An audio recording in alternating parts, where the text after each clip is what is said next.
quisiera señalarles es lo que ha hecho el World Business Council últimamente en términos de cómo es la participación que ve de los negocios, de las empresas en este mundo, en este camino que también llaman hacia una economía verde, pero lo hace con un conocimiento grande de que es imposible seguir como vamos.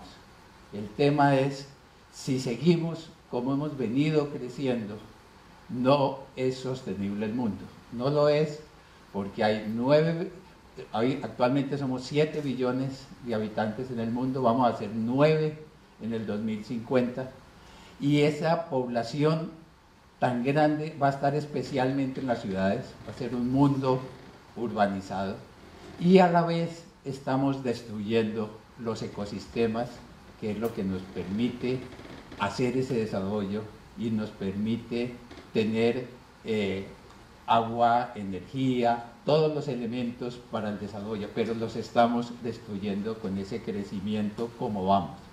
De modo que el World Business Council es consciente que no podemos seguir hacia esa economía de crecimiento de unos pocos con una desigualdad tan grande, y entre crisis financieras y crisis sociales y crisis políticas como hoy vemos que está viviendo Europa y Asia y Siria, etc.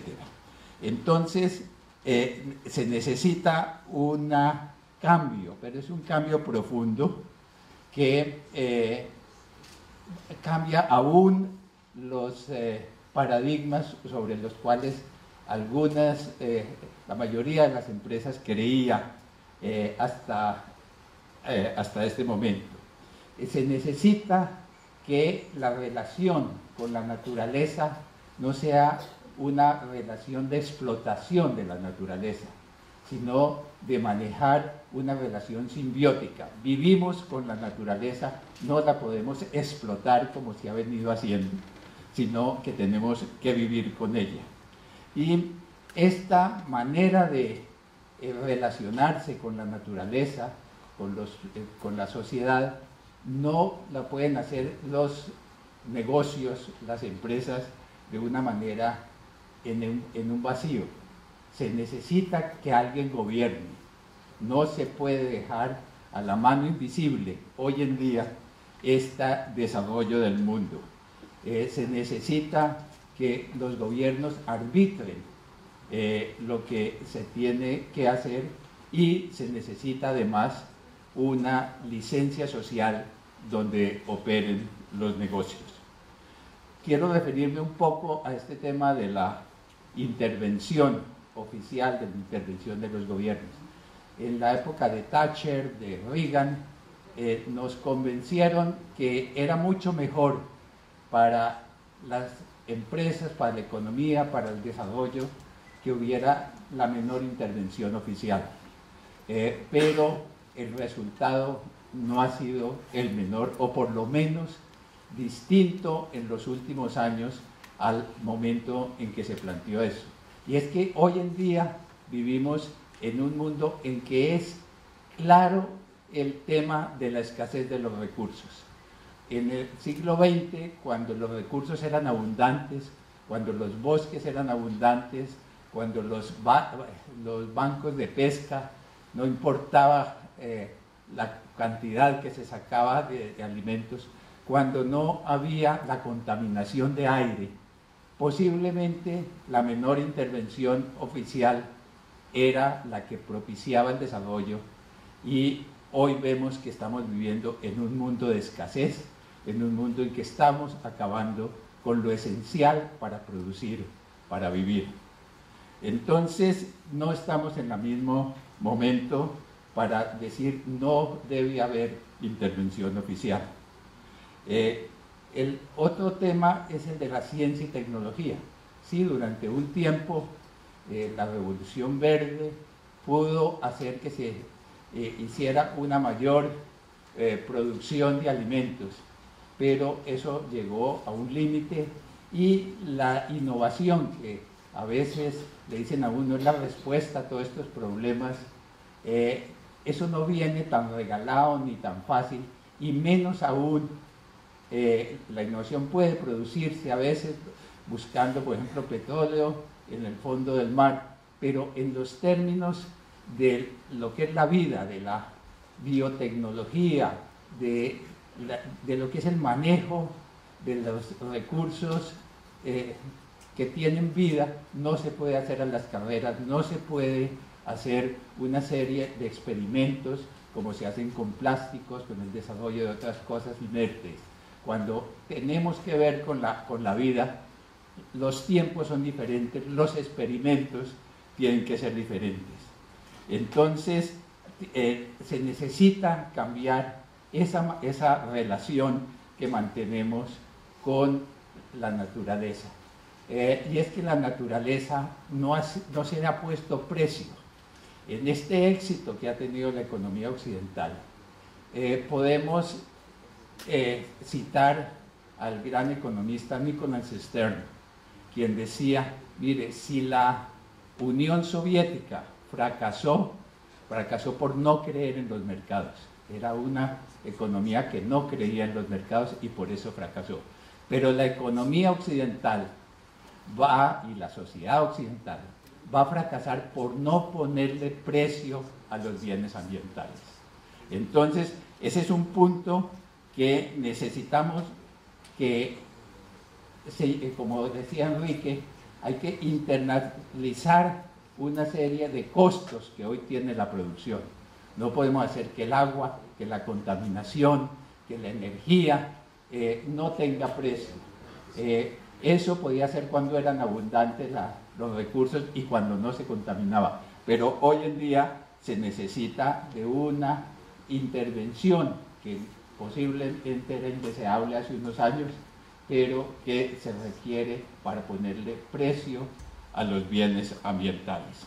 Otro tema que quisiera señalar es que muchas veces todas estas prácticas que siguen los gobiernos, las empresas, se dice, sí, muy bueno si no interviene el gobierno, pero más bien que sean iniciativas voluntarias. Por ejemplo, el de los reportes de sostenibilidad. Hay mucha gente que dice los reportes de sostenibilidad que lo hagan y se ha probado que son buenos para determinadas empresas que lo hacen y ellos mantienen sus reportes de sostenibilidad, pero son unas pocas. En el mundo no son suficientes y eso no le da la información que necesita el mundo y sobre todo las partes interesadas en la producción de las empresas. Entonces se necesita que sean muchas las empresas que produzcan informes de sostenibilidad para poder mantener ese diálogo con las partes interesadas y para entender qué pasa en los sectores. Una sola empresa minera que haga un informe de sostenibilidad no nos dice de las profundas transformaciones que pueden causar y de los impactos que puede causar un conjunto de empresas. La relación con las partes interesadas se necesita hacer un diálogo que sea mucho más universal, que hablen con los consumidores, que dialoguen con los productores de partes y piezas, que vean cómo es su compromiso con la sociedad en la cual están. De modo que nosotros en SECODES en Colombia le hemos solicitado a la delegación colombiana que está en Río que apoye la propuesta o cláusula 24 del documento 0 para que los gobiernos le pidan a todas las empresas inscritas en bolsa y las que son familiares y no están inscritas en bolsa, pero que sean grandes, que tengan la obligación de hacer informes de sostenibilidad o que por lo menos digan por qué no lo hacen. Yo creo que también decir por qué yo no me atrevo, por qué no quiero hacer un informe de sostenibilidad, ahí tiene uno una información sobre las empresas. Esto de la transparencia, de la información, va más allá también de los informes de sostenibilidad. Ojalá este impulso de Río +20 lleve a que no nos concentremos tanto en el crecimiento único del Producto Nacional Bruto. El crecimiento del Producto Nacional Bruto esconde una serie de problemas muy grandes. En Colombia se crece el Producto Nacional Bruto, pero se destruye bosques, o sea, hay una deforestación y eso ayuda al Producto Nacional Bruto. De modo que hay una serie de cosas que hay que cambiar o que hay que complementar. No es que uno vaya a decir que el Producto Nacional Bruto no sea una buena medición del crecimiento, pero hay que complementarlo con la huella ecológica, con los índices de derechos humanos, con los índices en general humanos y medir cómo se hace un mayor bienestar. No es solamente el crecimiento, se necesita que se mida el bienestar. Eso sería uno de los puntos que a nosotros nos gustaría que se hiciera mucho más general el poder medir esas prácticas de una manera que no sea sola del Producto Nacional Bruto. El tema que señaló también Enrique de las externalidades es muy importante. Eso está en los conceptos que, como dije anteriormente, tiene Nicholas Stern del manejo de la